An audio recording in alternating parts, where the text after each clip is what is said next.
Gadang bak payuang pusako, mama luak rindu anak nagari.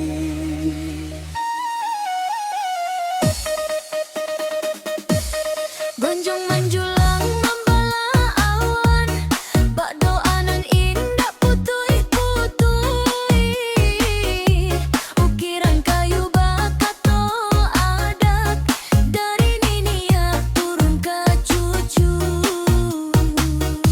Di dalam dinding carito tersimpan baju pusako jo kain nan indah. Bukan saja kayu jo papan, tapi maruah nan indah mulia patah.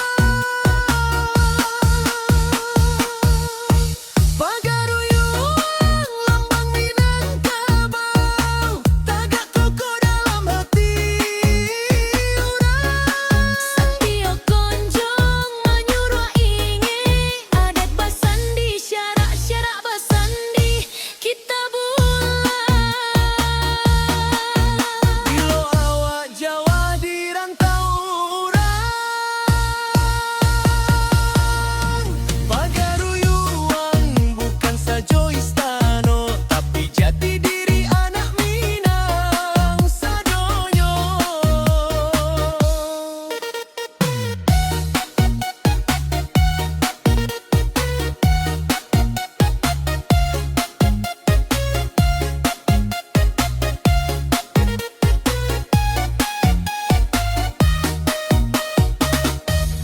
Pernah petir menyambar puncak, api menghangui dinding johi asam. Dokumen lama jadi abu, air mata turun bak hujan. Pipi kayu buliah tabakah, sumange indah buliah padam. Dibangun baliak jo hati nan satu, supaya pusako indah hilang dalam zaman. Pagaruyuang lambang Minangkabau, tagak koko dalam hati urang. Satio gonjong menyuruh ingin, adat basandi syarak-syarak basandi kita bulan. Kini jadi cagar budaya, tampe urang mencari asal usul, nan datang sebagai tamu, pulang membawa bangga karena Minang. Salamo gonjong masih menjulang, salamo itu ada tak hilang. Pagaruyuang akan basuaro dalam darah anak Minangkabau.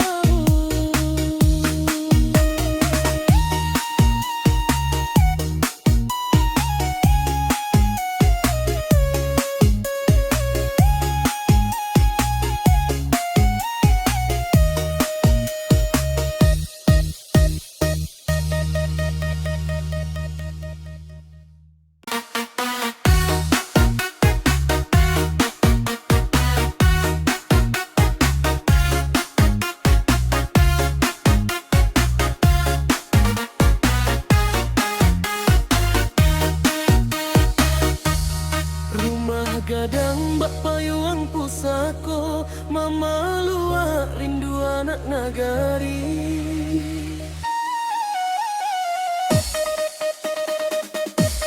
Gonjong manjulang membala awan, bak doa nan indah putui-putui. Ukiran kayu bakato adat, dari niniak turun ke cucu. Di dalam dinding carito tersimpan baju pusako jo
bonjong masih menjulang, salamo itu ada tak hilang.